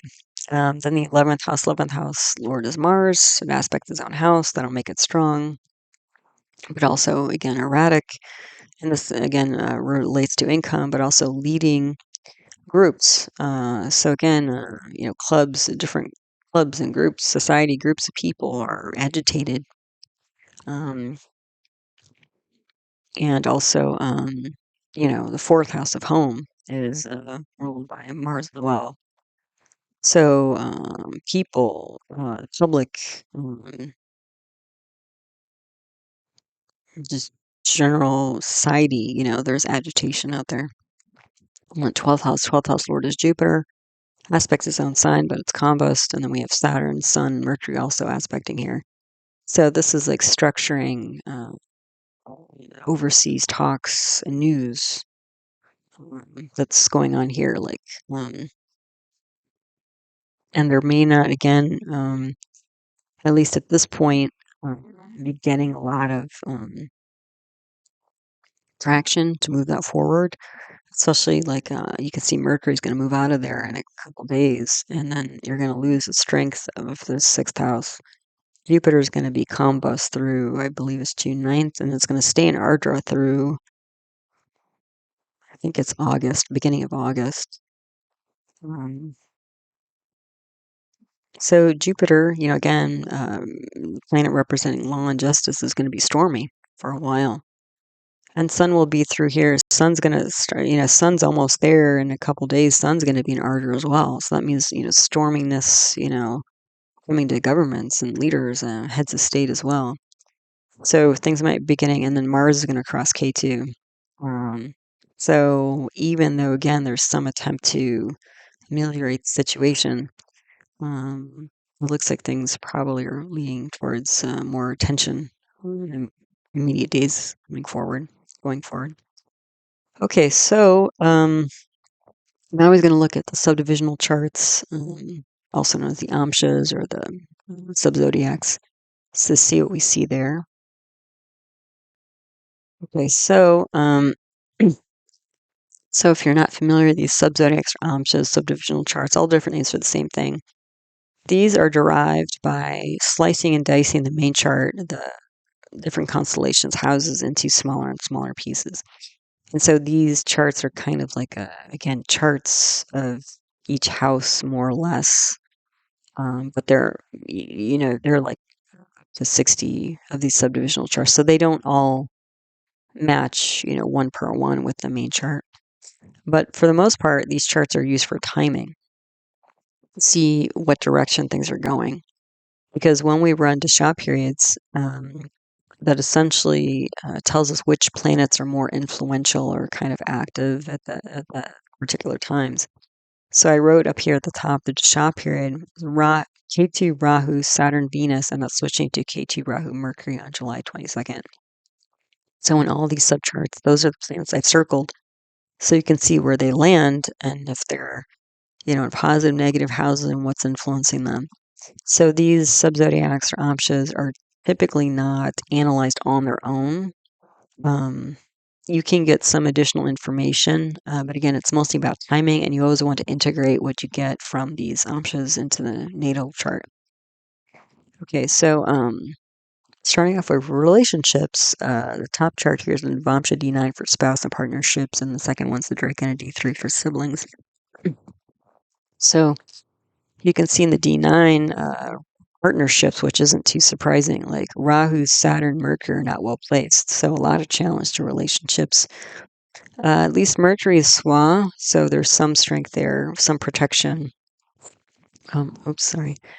And then it's also Mercury is the dispositor of Rahu and Saturn, so that should bring some strength. So again, that's why it's like, Mercury is kind of holding things together right now, for temporarily at least. And then you can see like Mercury, Mars, Rahu, Jupiter, Ketu on the 3-9 axis. So again, communications and leadership with neighbors. So tough communication actions with neighbors and leadership. Mars and Mercury are soul enemies, so there's some tension here. And Mars is also karko bhavanasha. Mars is a planet representing siblings, and third house representing siblings, so there could be trouble with siblings and neighbors. Venus is Swa, but it's also karko bhavanasha, so it's another indication that there's trouble with relationships, because, again, Venus represents spouse, and it's in this house representing spouse, so there's two karko bhavanashas in this chart. Yeah, and we're running Venus as a shikshma sub period here. Once we shift from Ketu, Rahu, Saturn, Venus to Ketu, Rahu, Mercury, I think there will be more shift from actions to talking. That's what I'm saying here regarding relationships. Then the Drake and a D3 for siblings. Ketu, Rahu, Venus are not well placed. And K2, though, is Swa, so there'll be some strength there. But it's with the moon. So K2 and moon on the 12th, in the 12th house is like loss of emotional stability. And Saturn aspects the Lugna, so that'll bring some difficulties here. It also aspects Venus. So again, more problems like physically and emotionally, which is what we were seeing in the main chart as well. So yeah. Okay, so here on this slide we have charts for children and parents, grandparents. So the Saptamsha D7 and the Dwadashamsha D12. You can see in the D7 for children, Mercury's not well placed. Also Venus, we have Venus, K2, Rahu on the 511 axis. So kind of like what we have, in those charts I was showing for, specifically the September equinox, like trouble with groups of people, chaotic, and public stage and ideology, leadership, that sort of stuff's coming on here. Unusual advice. Saturn is exalted in the Lugna, so that's going to bring formidable challenge to the whole chart. But there could also be like maturation through difficulty here. For kids, and it doesn't necessarily have to be children, but like future generations. It can even be that a little bit more abstract. Mercury has aspects of Saturn and Mars on it, so it's gonna be difficulty with communications. Also, like literally, like walking your talk. I mean, Mars and Saturn are two bhumi karakas, so planets representing property, and they're on Mercury. So, and Mercury's in the third house of non-verbal communication. So this is like, walking your talk, right? So yeah, there's some difficulties here for sure. And then again, this K2 is in the fifth house of children in this D7 with Venus there. So it's like, difficulties advising and speaking, to children or advising them potentially, especially, if there's a lot of chaos going on. Then we have the Dwadashamsha D12 for parents, grandparents. K2, oh no, sorry, Rahu, Saturn, Mercury are not well placed. Saturn's aspect in K2. So, and K2's in the second house, Saturn and Mercury in the 12th house. So this is losses to family, inner circle assets. Again, hard conversations and decisions, anxiety, doubts. Moon is in the Lugna here. That's a Jiva Karaka. So Moon represents mother. And when we have Moon in the Lugna in the D12, it'll be trouble with mother. So again, we're seeing that like we did in the natal chart in its own version. Then Moon, Jupiter, and Venus are in Cancer. So again, it's kind of similar, like it's to the main chart where it's like all this emotional energy, diplomacy energy in the core. But on the periphery, there's a lot of chaos going on. And then again, Venus is Karka Bhavanasha, so trouble with the relationships we're seeing again here. And you'll see that several times, which is unusual. You don't usually see the same Karka Bhavanasha going on, but between Moon Karka Bhavanasha and Venus Karka Bhavanasha, it's a lot of emotional disturbance and relationships disturbance, especially close to home. So we're seeing more of that here. Okay, so on this slide we have education and career. So the Saddamsha D24 for education, the Dishamsha D10 for career. At the top, Saturn and Venus are not well placed. Saturn and Jupiter are in parivartana. So There will be some protection here, I would say. And you can see all these grahas that are active are on the 2-8 axis. So again, family, inner circle, assets, deep psychology. Um, some protection, but I would say multiple unusual conversations going on. Mercury swa, but with Rahu and Ketu, aspected by Jupiter, Sun, Venus. Yeah, really trying to figure out what's going on. And again, I think the emotional piece here is like, having to navigate, difficult or unusual conversations, and there's going to be multiple conversations on all sides. Um, there's leadership advice involved here, changes and endings. Venus and Saturn are in the 8th house of changes and endings, but there's going to be some, I would say, relatively hard stance. This could also potentially involve intellectual property and technology because of this Rahu, Ketu, and Mercury in the 2nd house. So it might be like, difficulty even, like literally the lines of communication, like if there's literally been bombings and stuff going on, it might be hard to, um, have any sort of technological means to communicate. That's a possibility as well. Um, so yeah, it looks like there's some disturbances, but maybe some protection as well. Or maybe it could go the other way as well. And maybe it is going both ways because all these planets are in dual signs. So it might be that there's lack of technology to support education, or it might be that's the only way to support education is through technology because physical establishments are gone or maybe too dangerous to enter. And the Dashamsha D10 for career. This is a Virgodama Lagna. So you can see that this is really important here, this chart. And again, this relates to the 10th house where we were seeing an aspect of Moon, Venus, and Jupiter, which were, trying to counsel public there. There's a debilitated Mercury in the 3rd house. It's not well placed. It's aspected by Saturn again. And you'll see that a lot, like through these subcharts that I'll be showing you. So again, there's changes and endings there to ideas and communication. This could be like physical disruptions as well. Venus, Ketu, and Mars again on the 5-11 axis. So unusual disruptive advice to groups. Probably hard to give advice during, unusual situations, chaotic situations like this. Saturn is Swa in the Lagna. That'll bring some protection, but also again challenge. And it's Saturn's aspecting Sun, Mercury, and Mars. So difficulty with leadership, talks, decisions. Venus and Mars are in parivartana, so there's going to be a lot of, this disruptive Mars energy all over the chart, as well as like advice. So disruption to advice of leadership. And Venus, Swan, the 10th house again, like we have in the natal chart. So they're still trying that, like, there's still some attempt at diplomacy here, despite all that's swirling around.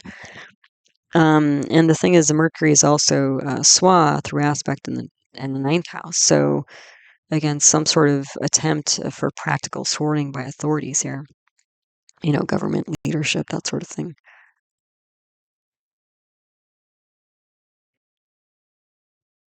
Okay, on this slide we have wealth stuff. So we have the Rudramsha D11 for income and then the Chaturjamsha D4 for assets. So you can see at the top, Saturn's not well placed, but it is Swa, and it's with Sun, Moon, and Mars. Mars is Karka again. So again, the 2 leadership planets there, difficulties and challenges, changes in public leadership. We also have a Swa Mercury with Rahu and Ketu, and you'll see that over and over again because Mercury, Rahu, and Ketu are almost in the same degree.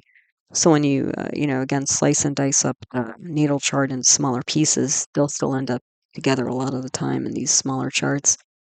And the Rahu, Ketu, Mercury are in the 7th house. So again, partners, switching, unusual ideas, speech, conversations. This is like strange negotiation stuff again, sorting through going on. Venus is debilitated in the 10th house, so there's difficulty sorting through practical matters here. But it is exalted in the 4th house.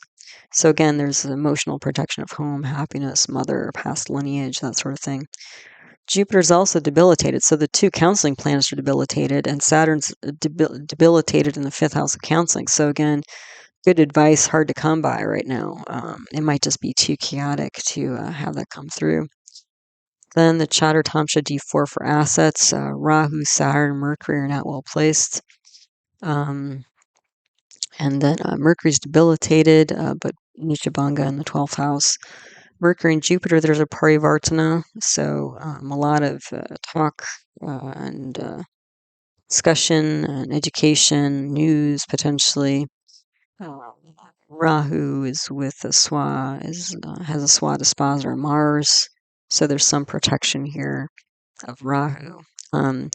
So what's interesting here is that this is a similar planetary pattern to the natal chart, because again, we have Moon and Venus in the Kendras, the four houses in the middle, Rahu and Ketu and Mars on the 2-8 axis, Mercury and Jupiter on the 6-12 axis, Sun, Sun's a little bit off, Saturn's is still there, so it's like, yeah, just seeing a lot of similar energies here. Venus is karako bhavanash again, so again, trouble with partners and relationship. This is like attempting to sort through, practical, tangible losses here, having an alternative mindset about it, an emotional core. Mars, Ketu, Saturn in the second house. This is a loss of assets, inner circle of family.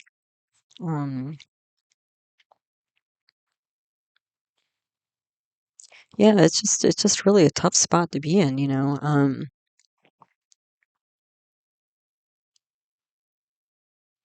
Yeah, it looks like a breakdown of communication. But also it looks like, again, the assets are, the family, the inner circle, and looks like that's compromised currently. Because, like, again, we have K2 in the second house of inner circle. The lord of that house is Venus. Venus seems strong, and it is kind of strong, but it's also Karka Bhavanasha. So there's still challenges here to relationships, even if assets wise things are better, although I don't think they're really that much better because we have Saturn aspecting K2. So Saturn and K2, that's disruption of physical assets. So it seems like it's not, the assets of both close people, close loved ones, and physical assets, they're both compromised or challenged at this time. So yeah, it's a pretty tough spot.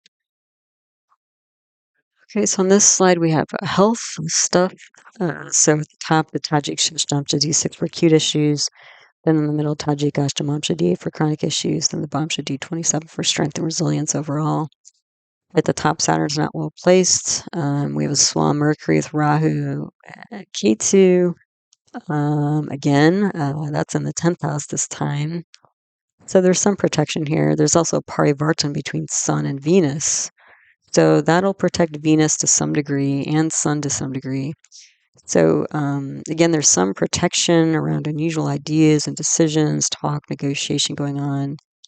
And then there'll be some protection to authority or father because the parivartana, some practical advice about losses going on here. So I'm not saying, again, there's some challenge, but there's also protection. Like we're seeing, when I posted that first slide about June solstice, then September equinox, then December solstice, that June still things are, it may not seem like it, but it's still relatively, it hasn't gone too far off the rails yet, so we'll see. But then we have the Tajik Ashtamamsha D8 for chronic issues.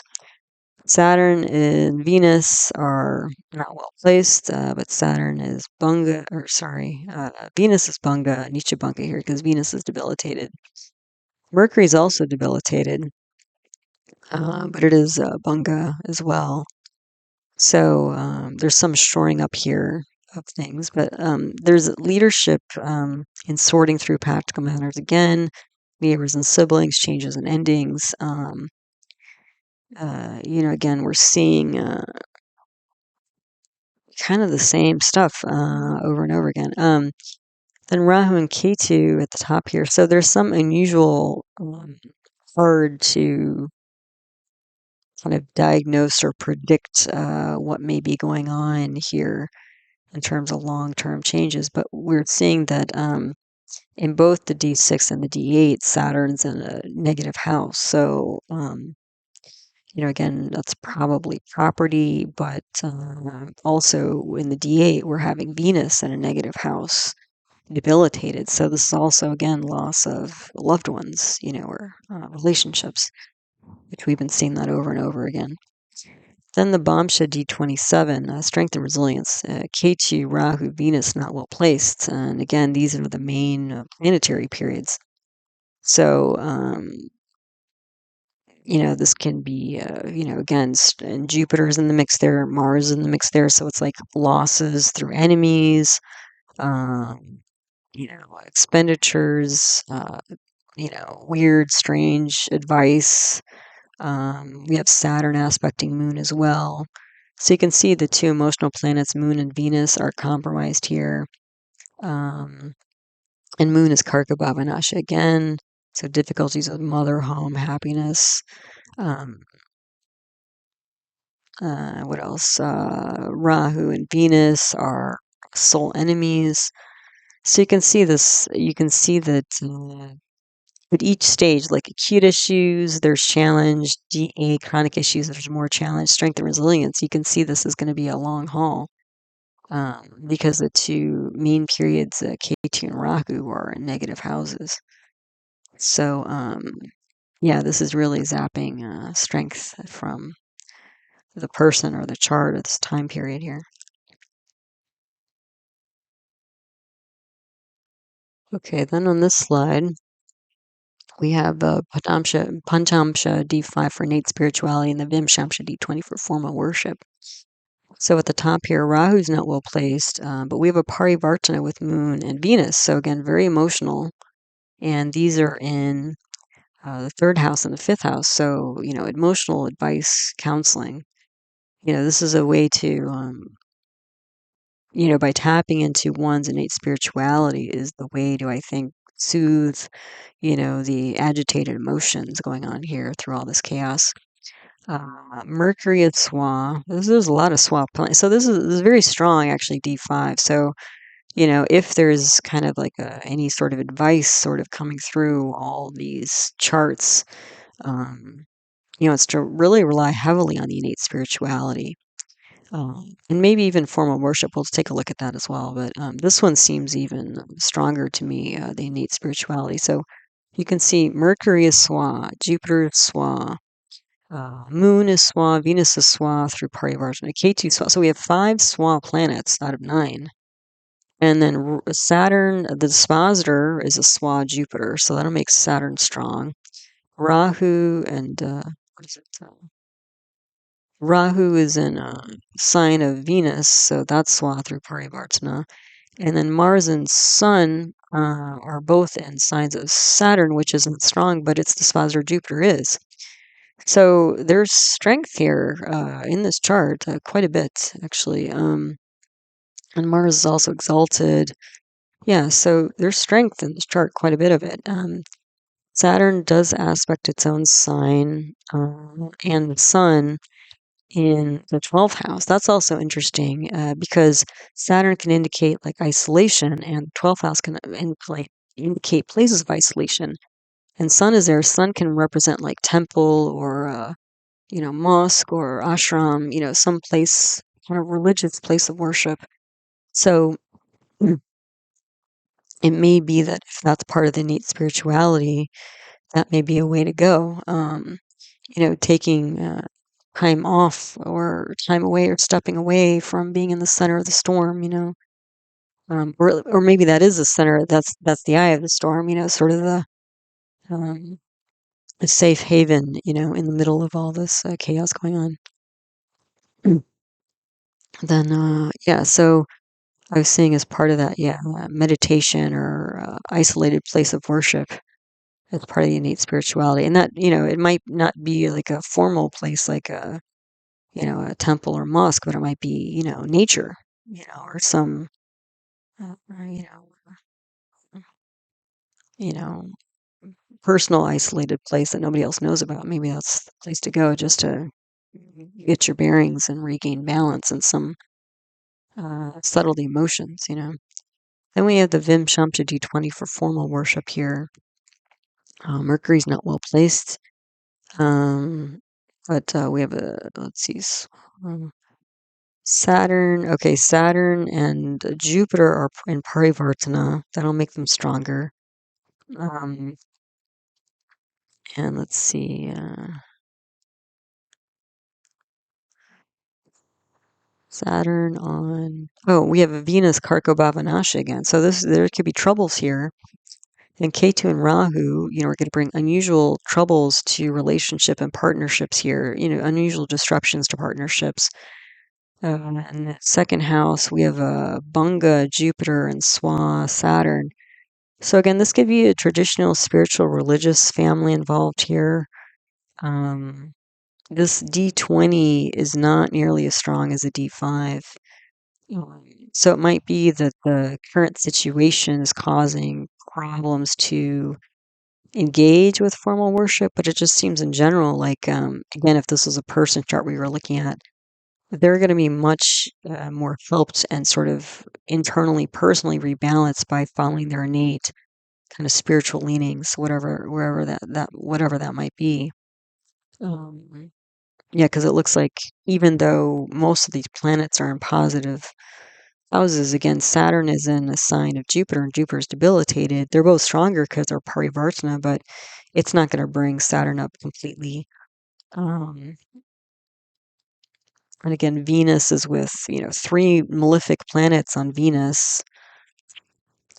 And then Jupiter's in the mix here, So basically on the 1-7 axis, we have the 2 advisory planets, Jupiter and Venus, with Saturn, Ketu, and Rahu. That's going to bring, again, a lot of unusual, unexpected advice or delays with advice or not knowing how to advise type stuff. Yeah, So if we look at all these charts that we've, I've been analyzing here, we saw often Mercury, Ketu, Rahu together. So again, unusual thoughts, speech, decisions going on. That was 4 out of 14 charts. That was a good part of them. Venus with Ketu and Rahu, unusual advice. That was half the chart, 7 out of 14, or at least on the Rahu Ketu axis. And then Venus or Moon, Karka Bhavanasha, 6 out of 14 charts. That's almost half. Again, trouble with relationships, mother, emotions. Yeah, a lot of emotional disturbance going on here. So yeah, a pretty intense time period starting off the next 6 months, I would say. So as always, thanks so much for stopping by, listening to one of my talks. Again, all my teaching videos on the subject of Vedic astrology are in my concepts playlist. They can be found there. I would check out my birth charts archive list 2025 video for a list of all the famous charts I've analyzed on the channel and the videos you can find them in. I do offer individual birth chart readings. If that's interesting to you, you can email heartlightastrology.com for more information. I do have another YouTube channel, Natural Medicine, where I talk about Ayurveda, traditional Indian medicine, yoga, so other Vedic arts, as well as homeopathy and naturopathic medicine. And the name of that channel is Nature Source Care. So thanks so much for all your support on the channel and everybody who's watching videos and liking and subscribing, commenting, sending in donations, all of that. Just really means so much to me and the work that I do on the channel. So thank you for all that. And as always, I hope you found this talk helpful, useful, and interesting to you as you learn to navigate the energy cycles of your own life. All right, so take good care, and until the next one, namaste.